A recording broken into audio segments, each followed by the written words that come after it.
La première. Oui. Oui. 22h, 23h. Par oui dire. Pascal Tison. 32 Buffalo, New York. 135, it's all the way back 42 track. 42? How do you know that? Yeah, the bakery.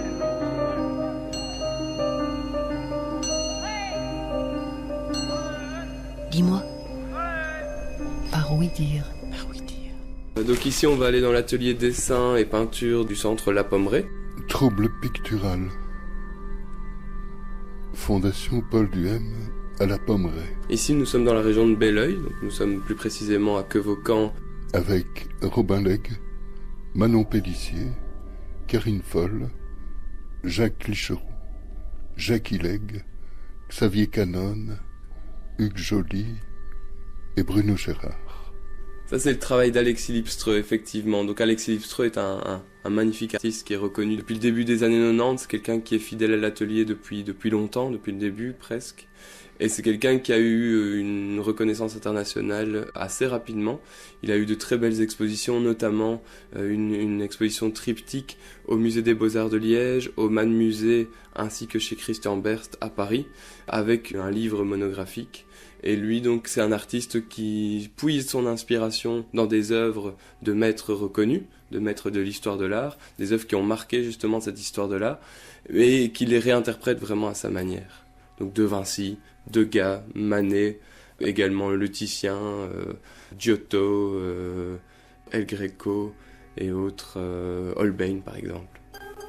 Avez-vous des souvenirs de l'Expo 58 Absolument. Cette place de Belgique. Les Kaliski. Mon œuvre. C'est une garden party très contemporaine. Merci d'être là. Aschenbach. Lino Polegato. Dans mon histoire de ma peinture, Le monde invisible.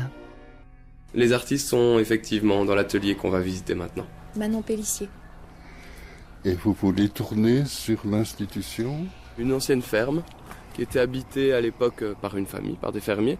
Et puis, au fur et à mesure des années, différents bâtiments ont été rachetés pour finalement créer un des complexes de la Pommeraye, donc centre résidentiel pour personnes handicapées. Je pense qu'on a 223 résidents qui habitent ici de manière permanente. Et donc où ils peuvent tant s'occuper des animaux, du verger, du jus de pomme, faire de l'huile de noix, des savons. On a un atelier menuiserie, un atelier ferronnerie, un atelier vitrail, journaux et papier, cartes postales, céramique, marionnettes, théâtre, vidéo et également donc l'atelier où on va, atelier dessin et peinture. 1 an et demi que j'ai découvert l'atelier de Bruno Gérard et que j'ai eu la folle idée de raconter l'histoire de cet atelier. Idéalement, les lieux qui vont nous accueillir vont payer la monographie à chaque fois. Donc ça, c'est l'idée. C'est que depuis les dernières années qu'on fait des expositions, les lieux où on travaille payent une monographie, quoi. Ça fait partie de la mémoire et de ce qui va rester. Voilà. Et voilà. Il y a un film qui va être fait. Alors effectivement, il y a Manon. Ça, c'est la grande chance finalement qui est arrivée à la naissance de la fondation, donc avec tout les tâtonnements. Mais là, pour l'exposition qui va se faire à Lambersart, au Colisée de Lambersart, c'est Lille. Bon, on va faire la première exposition de la Fondation avec un focus sur Oscar Haus, une sortie un bouquin, une monographie. Mais à Lambersart, il se charge aussi de faire un film sur les artistes qui vont exposer. Donc comme ça va faire partie petit à petit de la mémoire de la Fondation. Exposition Trouble pictural de la Fondation Paul Duhem se tient avenue du Colisée à la Maison Folie de Lambersart à Lille jusqu'au fin mai. L'objectif de l'atelier, ce n'est pas de former des artistes. L'objectif de l'atelier, c'est bien d'essayer de garder des acquis au maximum quand ils arrivent. C'est de les développer si c'est possible. Et puis, c'est qu'ils passent aussi un bon moment à l'atelier, qu'ils soient heureux d'être à l'atelier. Après, si il y a quelque chose qui se passe et affinité, pourquoi pas, mais c'est pas l'objectif, quoi. Parce que c'est vrai que du coup, comme ici à l'atelier, il y a quand même à peu près 35 artistes qui travaillent, on pourrait croire que on est dans une forme d'élitisme, mais c'est vraiment pas le propos et c'est vraiment pas, enfin je vais dire une obligation. Vient qui veut et presque quand il veut. Ça veut dire que de semaine en semaine, ils font leur programme, puisqu'ici il y a 35 ateliers différents. Trouble pictural par Thierry Genicot. Le monde invisible est soutenu par la Fédération Wallonie-Bruxelles, secteur des arts plastiques. Thomas vient à l'atelier depuis 4 ans à peu près, comme Carole. Donc je vais dire c'est la nouvelle génération qui arrive à l'atelier, avec des gens qui sont ici depuis 30 ans. Donc c'est ça qui est génial, parce qu'il y a ce foisonnement, ce renouvellement. Et puis, bon, ben voilà, Thomas, on sent le bonheur de dessiner, Carole aussi, mais il y a des gens qui viennent aussi depuis 2 ans, mais qui vont exploser plus vite, quoi. Vous voyez, par exemple, ici, Thibaut Seigneur, ben, il y a déjà une maturité, je vais dire, dans son dessin, qui est évidente. Alors après, avec cette grande différence peut-être des artistes dits contemporains, et comme dirait Karine, c'est l'intentionnalité. Hein. Est-ce que Thibaut, en faisant ce travail, a intention de faire œuvre? Je crois pas. Je crois pas. Mais il n'empêche que nous, en regardant, ouais, bah on est quand même scotché.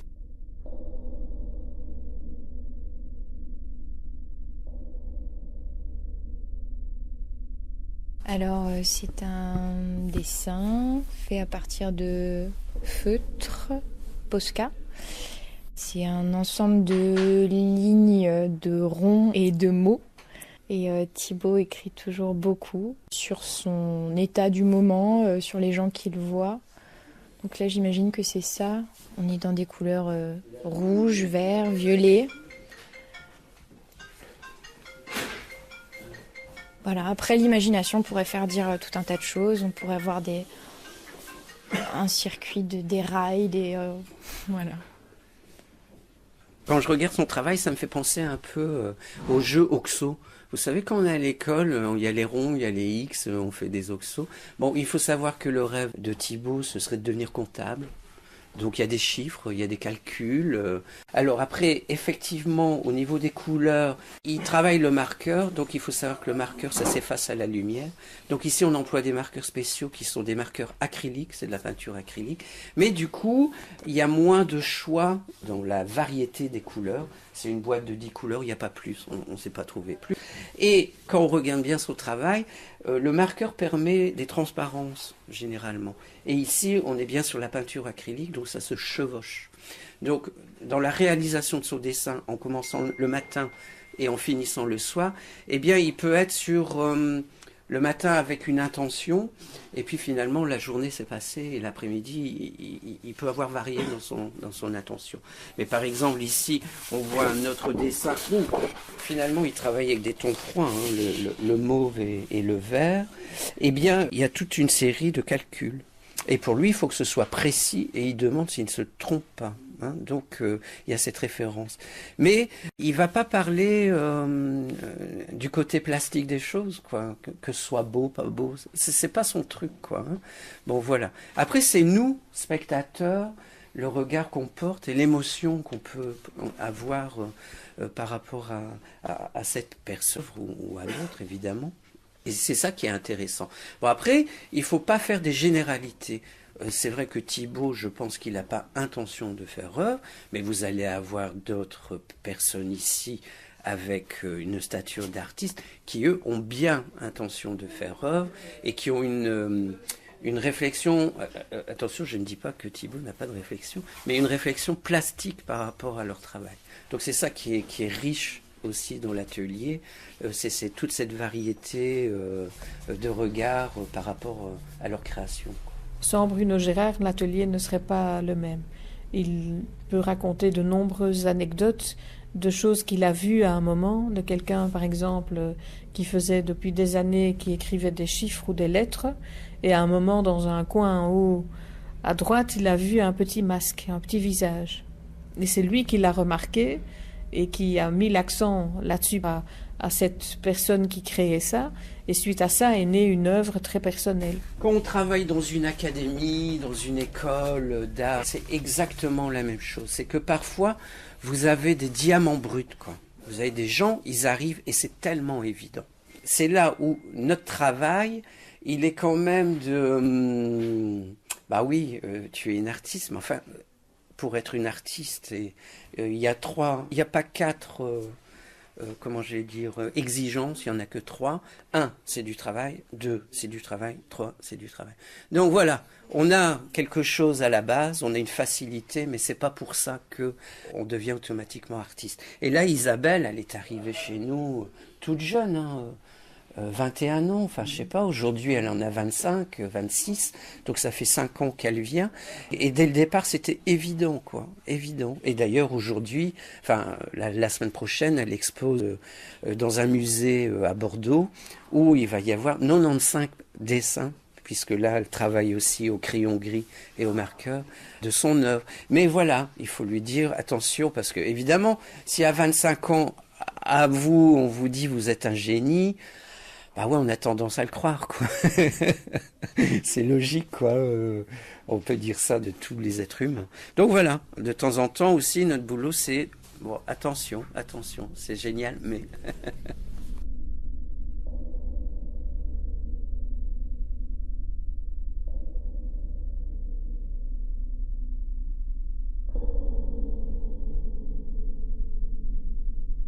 Karine Foll est actuellement la directrice artistique de la Centrale for Contemporary Art à Bruxelles, mais avant cela, elle était directrice d'Art et Marge. C'est d'ailleurs elle qui a transformé, il y a je pense une dizaine d'années, Art en Marge à Art et Marge Musée. Et en fait, elle, depuis le début de l'histoire de l'atelier dessin de la Pommeraye, il y a un travail de collaboration qui se fait avec elle. Donc elle a énormément défendu les artistes de la Pommeraye, elle a énormément exposé ces artistes, elle a travaillé énormément aussi à l'idée de publication, d'édition, de diffusion du travail. Alors ça remonte à très longtemps, ça remonte à l'époque où j'étais encore au Botanique, donc avant que j'étais chez Art en Marge à l'époque.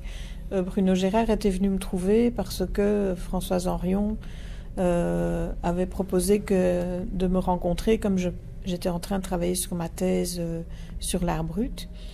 Et donc j'ai réalisé un premier catalogue avec Bruno Gérard sur la Pommeraye. Et puis il y a des belles histoires, par exemple là, Oscar Haus, dont on va faire la première monographie de la Fondation. C'est un monsieur qui toute sa vie a travaillé dans une usine. Bon. Et le soir, il venait à la Pommeraye, à l'internat, pour vivre sa vie en dehors de l'atelier. Bon, donc le dessin pour Oscar n'a jamais existé. Et puis finalement, c'est à sa retraite qui, d'un seul coup, il n'avait plus rien à faire. Il venait, et lui, c'est une belle histoire, quoi, parce qu'il pouvait faire ce qu'il voulait, comme tous les retraités. Et il venait, il passait à l'atelier dire bonjour, et puis c'est tout, il repartait. Et puis il restait 5 minutes, et puis 10 minutes, et puis il est resté 1 heure.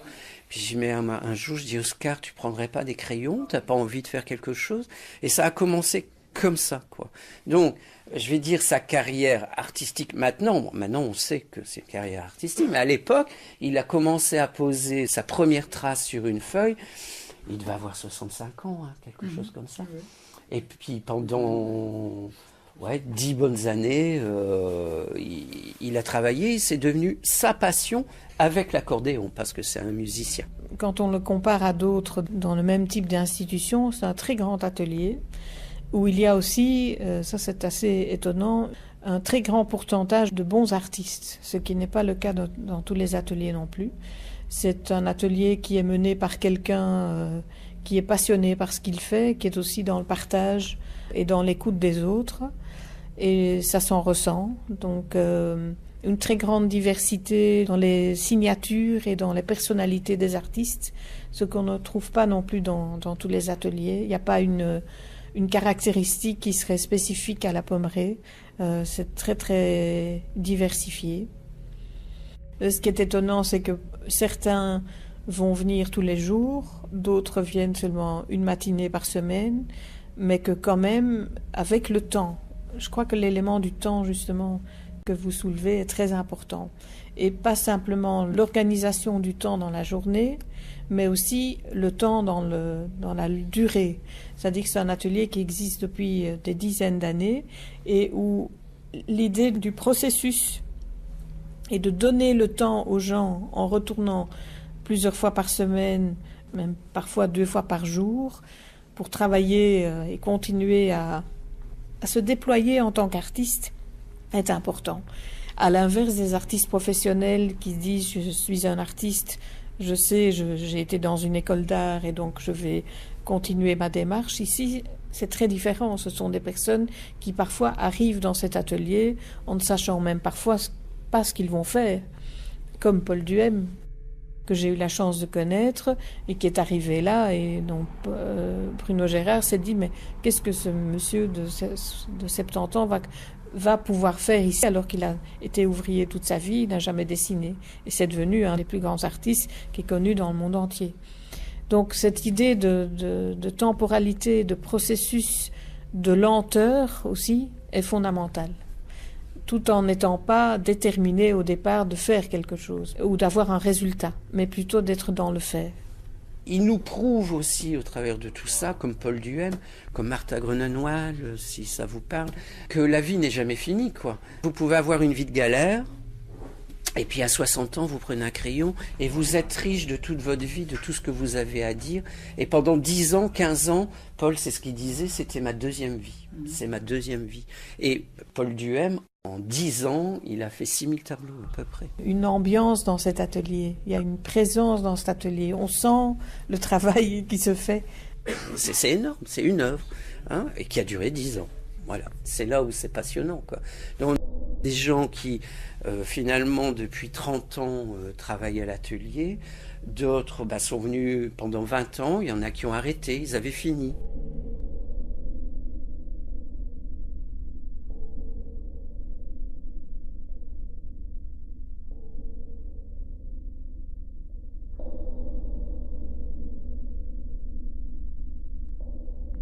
Il y a une émulation, vraiment. Michel Van Praat, magnifique aussi. Là, ça a été merveilleux parce que Michel travaillait aux ateliers de Blicky, donc c'est un atelier, comment on dit, protégé, pas très loin d'ici. Françoise Henrion est la fondatrice d'Art en Marge dans les années 80. Et Françoise a beaucoup travaillé avec Bruno Gérard également au début d'Art en Marge, donc fin des années 80. Et le soir, il vivait ici. Et tous les matins, je le voyais en train de nourrir les ânes, parce qu'il adore les ânes, et puis il leur parlait.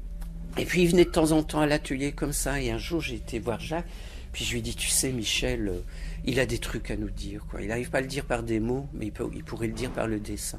Il a plein de trucs à nous dire. Et là où c'était formidable, c'est que pendant 2 ans, il a été mis au chômage, ou je sais pas trop, et puis pendant 2 ans, il a fait un tableau par mois, 24 dessins. Où il donnait la parole aux ânes, et les ânes nous dépeignaient, nous humains. Bon, c'était pas toujours génial, hein, c'était assez dur. Mais enfin, il nous dépeignait. Et puis, 2 ans après, il a exposé au musée Art et Marge à Bruxelles et à la Création Franche à Bègle, près de Bordeaux. Et puis, quand on est revenu, il a dit, j'ai fini, je retourne à l'usine. Donc, ce qu'il avait à nous dire, à nous transmettre, c'était 2 ans, 24 dessins, et voilà, quoi, c'est unique, quoi.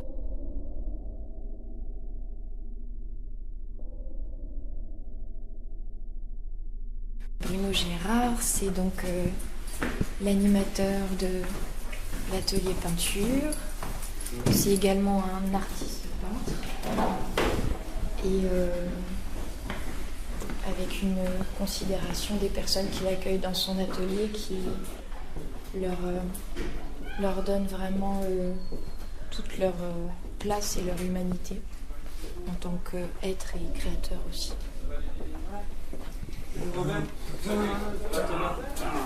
Alors, J'arrive. ouais, puis monsieur Bruno, il va bien.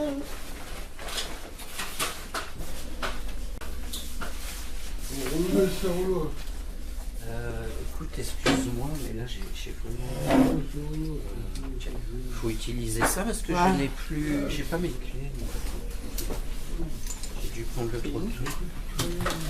Et actuellement, Karine Foll est également membre du comité artistique de la Fondation. Donc elle continue à nous conseiller, à nous aider, à nous soutenir par son expérience et ses compétences en matière de diffusion et de valorisation du patrimoine artistique, en l'occurrence de la Fondation.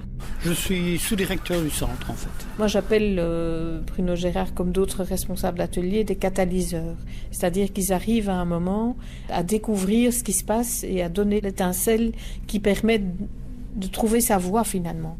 Ah oui, éducateur de formation et donc en 1989 en fait on a ouvert le centre occupationnel et j'ai été engagé à la Pommerie pour ouvrir le centre occupationnel à l'époque. Donc c'est comme ça qu'on a ouvert différents ateliers dont l'atelier de peinture. Quoi. Voilà. Et puis qui est particulier cet atelier de peinture par rapport aux autres. Ce qu'on souhaitait, c'est qu'il y ait plusieurs axes dans ce qu'on allait offrir aux personnes handicapées qui étaient au centre. Qu'elles aient quelque part un petit peu une vie comme monsieur et madame tout le monde. Hein. On va le matin, on part travailler. Puis le soir, on rentre chez soi et on fait différentes choses. Eux, travailler, c'était aussi, pourquoi pas, faire de la peinture. Ça pouvait être aussi faire du sport. Ça peut vouloir dire aussi donner un coup de main dans les services généraux à la Pommerie. Donc voilà, c'est 3 axes qu'on a choisis. Le sport, les services généraux, l'aide à la communauté et puis les ateliers artisanaux et artistiques. Ça, c'était le but, quoi. Voilà, et puis on a commencé par un, on en est aujourd'hui à 35 ateliers différents, mais qui sont toujours dans ces 3 axes où on essaye d'avoir une harmonie aussi pour les personnes. Louis fait ces tableaux qui sont là, ou le tableau qui est ici. Donc généralement, il dépeint la ville à sa manière, avec des maisons qui sont un peu arborescents, ça devient presque des arbres, vous voyez. Et puis avec les escaliers, comme Montmartre à Paris, tout ça s'entrecroise comme ça. Et puis après, il va aussi partir sur des thèmes d'actualité. Il y a 4 ans, on a fait beaucoup d'hommages avec la guerre 14-18. Et il a vu beaucoup de choses à la télé, enfin voilà, ça l'a beaucoup travaillé. Et donc depuis 2-3 ans, c'est une thématique qui revient. Parce que, après, il y a les attentats aussi, enfin, voilà. Donc, voilà, lui, il est vraiment dans cette idée de je représente la cité, mais qu'est-ce qui se passe dans la cité et comment je témoigne de tout ça. Alors, Louis, pour trouver sa voix, ce qu'il avait à dire, à trouver son style, il a mis 19 ans. Donc, pendant 19 ans, il est venu à l'atelier quotidiennement. Et où je disais, mais oui, c'est super, mais tu peux aller plus loin. Et son temps à lui, c'était 19 ans. Et ça, c'est important, quoi. La temporalité, c'est que chacun a son rythme pour arriver à faire les choses. Dans notre société, on n'a pas le temps. Nos enfants, à 3 mois, ils font le gribouillis, à 5 mois, ils doivent mettre les membres, et si à 10 mois, il n'y a pas le bonhomme entier, ça va pas. Enfin, j'exagère, mais on est quand même dans une temporalité... en plus qui est uniforme, quoi, alors qu'on est tous différents. Mais là, c'est ça qui était formidable avec Louis, c'est que finalement, je ne sais pas pourquoi, il devait avoir la foi quand même, parce que venir pendant 19 ans et entendre un gars qui te dit c'est chouette, mais faut supporter quand même.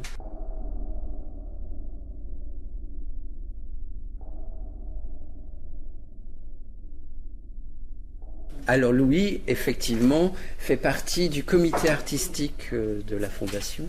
Donc ça, c'est important. Il faut que les artistes qui font partie de la Fondation soient partie prenante. Donc Louis et Hugues, qui est là-bas, font partie du comité artistique de la Fondation. Et il y a un autre artiste qui fait partie du conseil d'administration.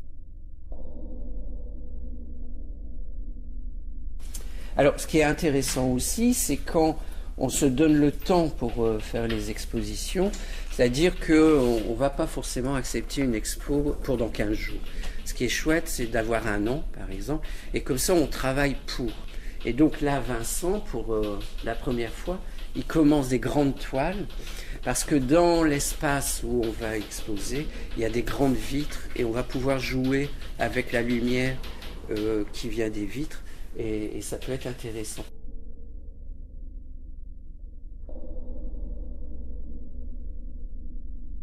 Par rapport à l'atelier de dessin, j'ai commencé ma carrière comme chef de groupe ici à la Pommeraye en 1989. Je sortais du André Livémont, Bruno travaillait avec moi, on a travaillé déjà à cette époque-là, donc on voulait ouvrir un atelier de dessin ici à la Pommeraye et c'est assez naturellement que j'ai été le voir en lui demandant s'il était intéressé par le fait de vouloir venir à la Pommeraye. Et donc c'est comme ça qu'on a ouvert l'atelier le 2 février 1990. Hugues est très croyant et donc il a commencé sa création il y a donc 27 ans où c'était des scènes religieuses. Bon. Mais à l'époque, et toujours maintenant, c'était un monsieur très beau, toujours maintenant, donc il y avait une attirance quand même pour le côté féminin. Et après, il a totalement abandonné le côté religieux pour faire pendant 25 ans, je vais dire, des nus féminins. Et puis il y a 2 ans, je ne sais pas pourquoi, avec un courage assez étonnant, parce que c'était comment mettre en question totalement, il est revenu sur des peintures religieuses. Mais c'était vachement compliqué, parce que c'est comme s'il recommençait la peinture à zéro. Et puis, qu'est-ce que j'ai à dire par rapport à ça ? Comment dynamiser ma toile ? Comment faire les mises en page ? Waouh, c'était vraiment très courageux, parce que pendant 1 an, une bonne année, ça a été un peu galère quand même. Ouais. Et puis ici, là, voilà, maintenant c'est reparti. Et c'est génial parce qu'il y a un musée qui vient de lui acheter 4 toiles. Donc ça, c'est magique parce que c'est des toiles, je pense, difficiles. Si vous mettez ça dans votre salon, c'est génial, mais ça prend tout. Vous ne pouvez pas mettre d'autres tableaux, vous ne pouvez rien mettre d'autre. Et donc j'ai toujours dit à Hugues, tu as un travail muséal. Mais il faut l'entendre, parce que ça veut dire je ne vends pas beaucoup alors que d'autres vont vendre. Enfin, voilà, on s'en fout, mais quand même, c'est une reconnaissance. Donc le fait que le mois passé, il y ait un musée qui vienne et qui achète 4 toiles, c'est quand même très chouette, C'est motivant. Ouais. Enfin voilà. Et donc là, on a un projet, mais je ne sais plus, dis-moi. C'est octobre 2019. Une exposition triptyque qui aura lieu à Tournai et à Lessines. Donc à Tournai, ce serait chez Elle Décoration Internationale, qui est donc une scénographe, qui a une belle maison classique à Tournai. À l'église Saint-Brice à Tournai, qui se trouve à proximité. Et puis l'autre lien qui accueillerait Hugues, c'est l'hôpital Notre-Dame à la Rose, pour créer un dialogue entre les collections permanentes. Et avec la possibilité également pour Hugues, comme on a le temps maintenant jusqu'en 2019, ça serait peut-être de produire des œuvres spécifiquement par rapport au lieu, aux collections, créer du dialogue entre son œuvre et l'hôpital. Un bel environnement. Je vois des serres là au fond, et puis basse-cour. Oui, bien sûr. Donc ça, c'était aussi un aspect très important, c'est qu'on puisse développer tout ce côté approche de la nature, avec les animaux, la vie aussi. C'est une autre manière de pouvoir expliquer aussi la vie aux personnes handicapées. On est, on vit. On meurt et bien parfois, c'est une référence qu'on peut faire aussi sans être directement sur des choses qui sont très proches. On peut pouvoir comme ça expliquer. Et Monsieur Jacques est sous-directeur de la Pommeraye et membre fondateur de la fondation. Et la nature, c'est le plaisir aussi de mettre les mains dans la terre. De pouvoir mettre des graines, de voir pousser les plantes, c'est un plaisir partagé. Et puis après, c'est aussi tout ce contact avec l'insertion, parce que les gens viennent, ils viennent pour acheter des légumes, les personnes sont fières aussi de vendre les légumes qu'ils ont produits. On a un petit magasin ici qui permet ce genre de choses aussi, Donc l'optique, c'est quand même toujours aussi orienté vers l'extérieur et vers l'intégration dans la communauté. Aussi bien quand on fait une exposition, c'est aussi le but. Vous qui êtes là aujourd'hui, le regard que vous avez posé sur les personnes, vous avez dû le remarquer quand vous avez enregistré le travail de Christelle. Vous avez vu l'enthousiasme qu'elle a pu mettre à ce moment-là, parce qu'elle est aussi elle est très consciente de ce regard qu'on porte, et ils sont très conscients de ce regard qu'on porte sur leur travail et ça c'est merveilleux quand même. Et rappelez-moi votre nom. Jacques Clicheroux. Répétez ce qu'il est. Jacques Clicheroux. Je vais prendre un peu de son de la basse-cour. Oui, d'accord. Merci beaucoup.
Ouais, ça fait 27 ans que je fais de la peinture.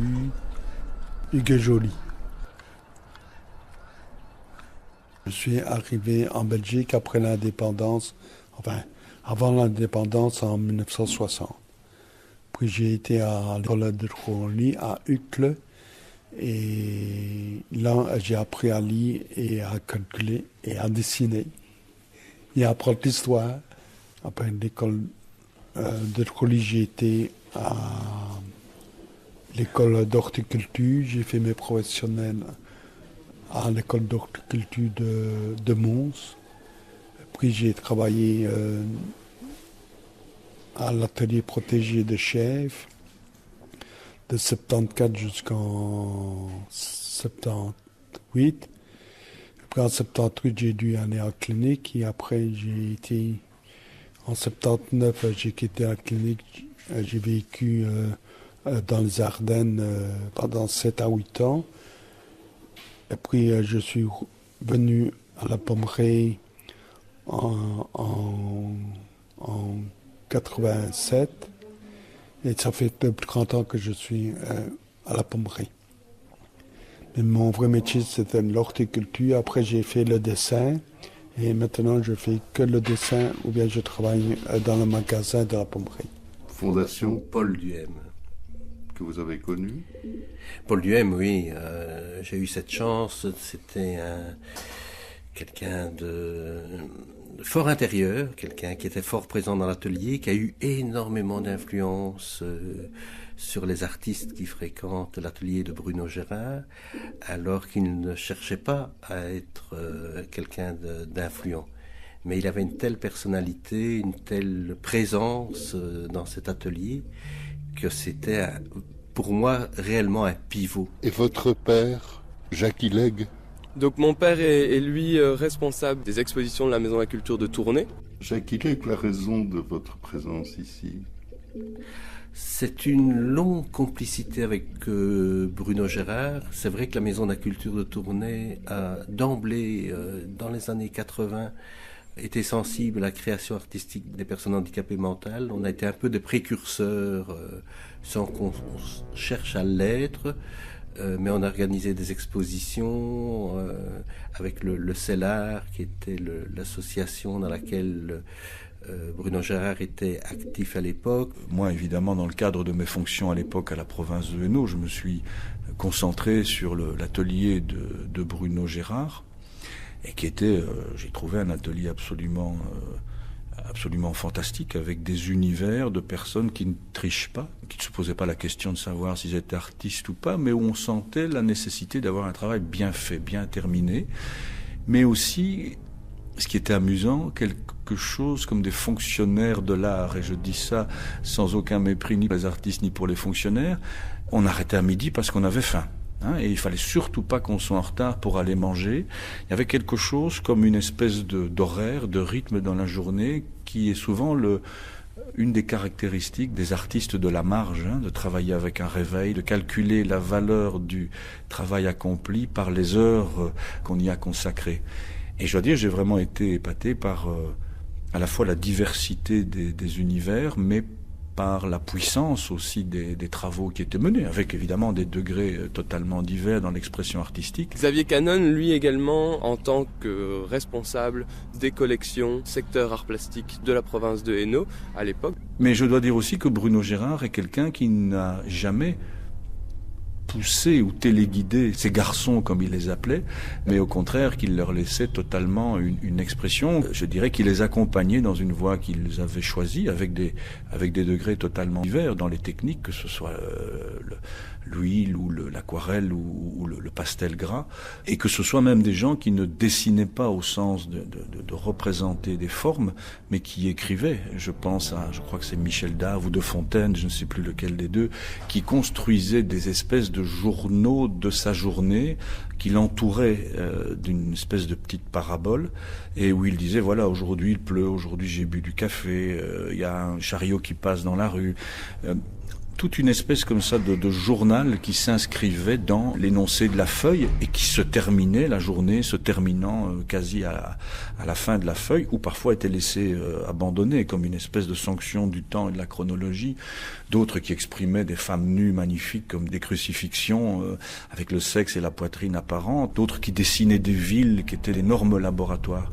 Et moi, ça m'avait intéressé non seulement pour leur qualité graphique, pour cette espèce de liberté, mais à l'époque, nous étions en train de réfléchir à un musée, à une présentation permanente des collections de la province de Hainaut, ce qui est devenu le BPS que dirige de main de maître Pierre-Olivier Rollin, et mon idée était d'intégrer ces artistes dans la collection, de ne pas en faire un chapitre ou une séparation. Ils avaient pour moi la même valeur, ils ont toujours pour moi la même valeur que des créateurs. J'ai le bonheur d'en posséder l'une ou l'autre, et je dois dire qu'elles n'ont rien perdu de leur force. C'était véritablement de reconnaître ce travail comme un travail artistique et pas comme un travail de la marge, quelle que soit la formation ou le passé de ces artistes.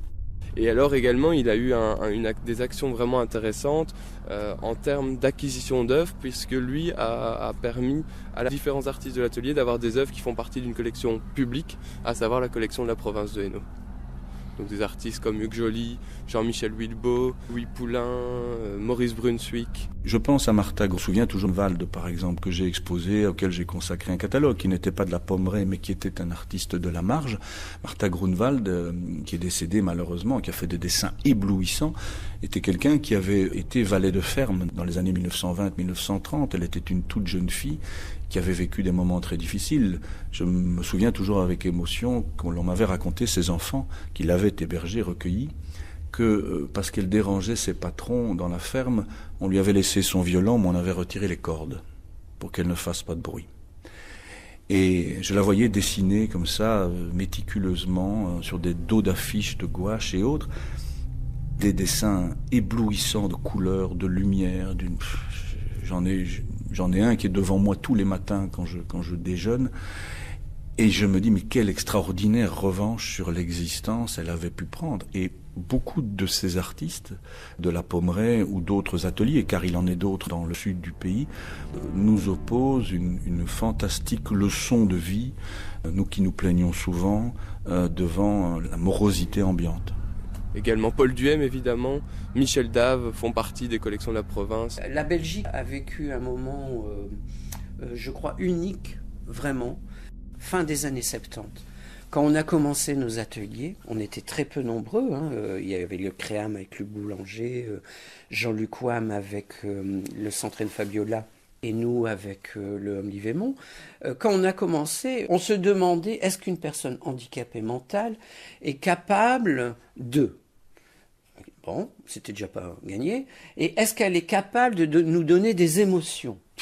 Certainement pas, hein, à l'époque. Moi, je me souviens de ma première expérience d'atelier, parce que je suis pas éducateur, je savais même pas que ça existait. Enfin bon, hein, donc j'étais quand même pas très compétent pour tout ça. Et le directeur m'a dit, ben, tu vas aller avec un collègue qui va te former. Et je me souviens, on est descendu à 2h à la cave, on a mis des bottes. On est sorti dehors pour faire l'horticulture. On est rentré dans un garage, on s'est assis là où on pouvait s'asseoir, et on est ressorti à 17h. Et on avait fait une séance d'horticulture. Bon, alors, j'ai peut-être pas eu le meilleur des formateurs, mais n'empêche que c'était comme ça. Et puis d'un seul coup, vous avez des gens, je commence la peinture, mon premier budget annuel c'était 20 €. 20 €, 1000 francs belges à l'époque. Donc c'était vite mangé. Donc je me suis débrouillé pour avoir du matériel gratis, des feuilles de dessin, des peintures et tout. Puis d'un seul coup, il y a des traces qui apparaissent, quoi. C'était le grand étonnement. Moi j'avais 22 ans et je commençais à exposer. Et je me dis, c'est bouleversant, mais j'en étais pas sûr, quoi, vous voyez. Et je suis allé voir à l'époque Jean-Pierre Denève à la Galerie Coma, parce que je venais d'exposer, en lui disant, mais qu'est-ce que t'en penses? Et il m'a dit, on expose. Donc l'histoire a commencé comme ça. Et il faut se remettre dans le contexte, c'est qu'à l'époque, les musées d'art outsider n'existaient pas. À part le musée d'art brut à Lausanne, rien n'existait. Donc on était vraiment au début de cette aventure, quoi.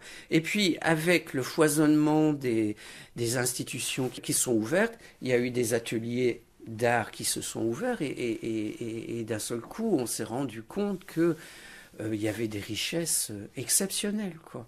Mais c'est du coup là où on doit être encore le plus attentif, vraiment, c'est que si moi je fais une exposition, Bruno Gérard j'expose, si vous considérez que c'est mauvais, vous allez dire Bruno Gérard mauvais, mais ça n'aura aucune influence sur mes collègues artistes. Dans un atelier, si on fait une mauvaise exposition, d'abord vous ne le direz pas, parce qu'on est encore dans ce moment où on n'ose pas. Donc vous allez dire, bah pour des antiques, tout compte fait, c'est quand même pas mal. Hein, bon, hein, on va aller là-dessus.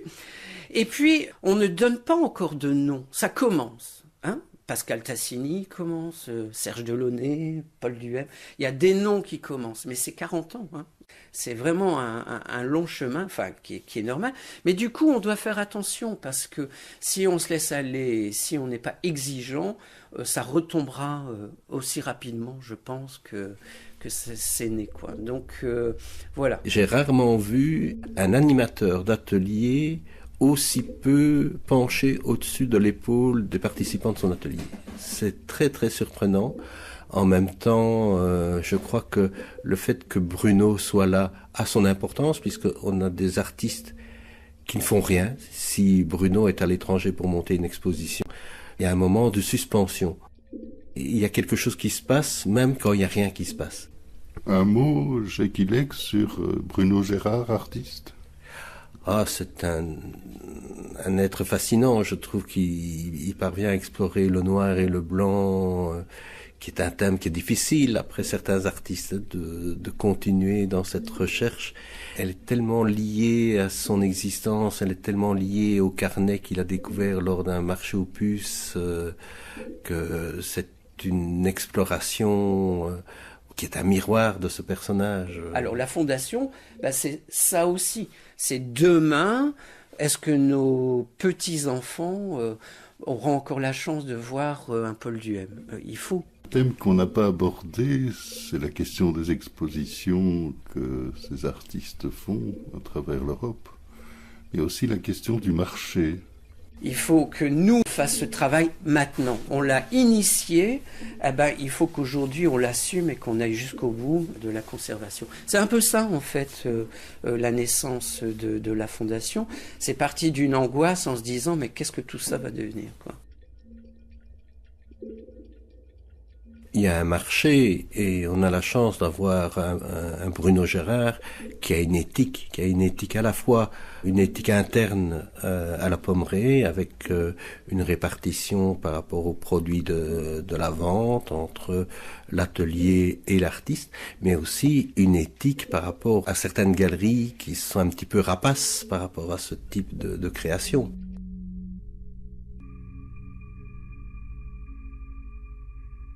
Robin lègue deux événements qui vont arriver de façon concomitante, une édition et une exposition.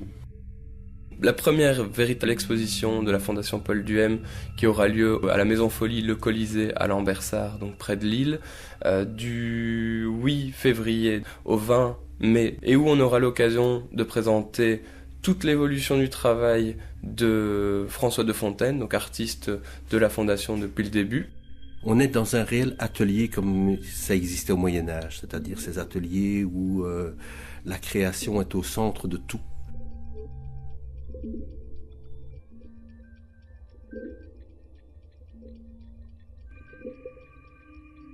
Également toute une série de jeunes pousses, des artistes tout jeunes qui sont en train vraiment de développer une œuvre assez incroyable, comme Ludwig Philipps, François Peters, Christian Gauthier, Thibaut Seigneur, mais également Vincent Fénérou. Dans le cas de Bruno Gérard, c'est plus de son retrait que de sa présence. Et c'est important. Et on a vu combien d'œuvres qui ont été brûlées dans les institutions. Vous savez, c'est tout bête, hein. Faut changer la toiture. Enfin, j'en parle parce que je l'ai vécu. Faut changer la toiture. Toutes les œuvres sont là. On demande à une personne de les mettre ailleurs. Il se retrouve devant des milliers de dessins. Bah, qu'est-ce qu'on fait, quoi? Et alors, ce qui est le plus fou, parce que là, c'est de nouveau cette intentionnalité de faire œuvre, c'est que les personnes qui ont mis le feu aux œuvres, c'est les personnes qui avaient fait les tableaux. Moi, je suis toujours surpris par la liberté de la lumière, la liberté de la gaieté qu'on a dans les œuvres des personnes de la marge. En même temps, ça nous remet, nous, par rapport à notre œuvre en question, parce que finalement, parfois, nous, on est tellement acharnés, et quand on se retrouve devant la toile blanche, finalement, avec l'éducation qu'on a eue et les contacts qu'on a, évidemment, avec les musées et tout, même si c'est mauvais, on ne peut pas, quelque part, oublier qu'on fait œuvre. Vous voyez, je ne parle pas de qualité, mais on sait qu'en faisant une tache sur la toile, on fait un geste plastique. Ce qui n'est pas forcément vrai ici, et c'est aussi intéressant.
Et alors, l'autre artiste sur lequel on fait un gros focus sur tout le travail et dont là, l'œuvre est terminée, c'est Oscar Hauf. On a été actif dans la création d'un atelier pour personnes handicapées mentales. Et c'est vraiment une ligne de conduite en se disant il n'y a pas de raison de faire une différence entre cet art et l'art réalisé par des personnes qui suivent un cursus. Et donc chaque fois qu'on a pu intégrer un volet de l'art en marge dans nos manifestations, nous l'avons fait tout naturellement. Oscar a commencé son travail très tardivement. Il a produit pendant 10 ans une petite centaine d'œuvres. Beaucoup d'œuvres sont liées à l'accordéon parce que c'est un accordéoniste. Et c'est quelqu'un qui mêlait tant création plastique avec une fidélité autour, par exemple, de ses disques. Il avait toute une collection de disques d'accordéonistes, donc il reprend le sujet et puis l'embellit au travers de sa palette chromatique, mais également va puiser des images dans différentes références pour produire une œuvre totalement imaginée. C'est un lieu qui est connu maintenant internationalement. Je crois que les participants de cet atelier magique animé par Bruno Gérard, qui est un atelier très diversifié au niveau des créations artistiques, mais il y a quelque chose où les gens sont poussés par eux-mêmes à aller plus loin que simplement occuper un morceau de la feuille de papier qui est devant soi. Trouble pictural. Fondation Paul Duhem à la Pommeraye.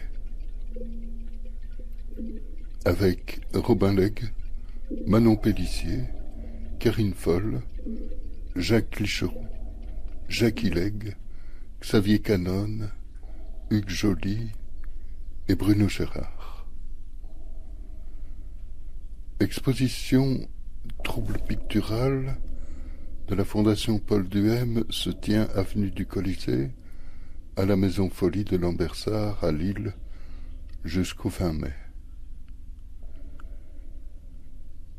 Trouble pictural par Thierry Genicot. Le Monde Invisible est soutenu par la Fédération Wallonie-Bruxelles, secteur des arts plastiques. Et au travers de cette exposition et de ce focus sur Oscar Haus, nous avons décidé que la première monographie lui était consacrée, étant donné qu'il est encore vivant et que son œuvre est terminée puisqu'il n'est plus en capacité de produire. On veut lui rendre hommage au travers de la toute première monographie qui fera partie d'une collection.